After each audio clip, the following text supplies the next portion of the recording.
You study all day, but your grades barely improve. You burn out, stress out, and start to think, maybe I'm just not smart enough.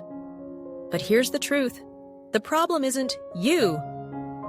It's Geist, how about you study? Most people think studying hard means hours of memorizing, highlighting, and rereading.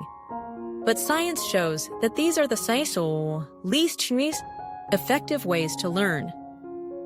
Want better results in less time? Then study smart. Use active recall. Instead of reviewing notes, test yourself. Use spaced repetition.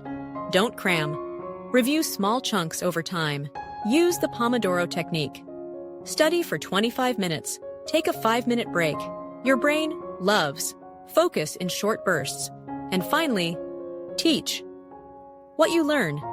If you can explain it simply, you truly understand it. Studying smart isn't about working less.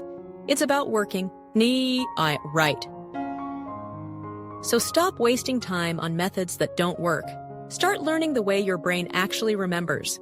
And hey, if you found this helpful, hit that follow button or subscribe. Because smart learners don't just work hard, they find the best strategies, and I've got more coming your way.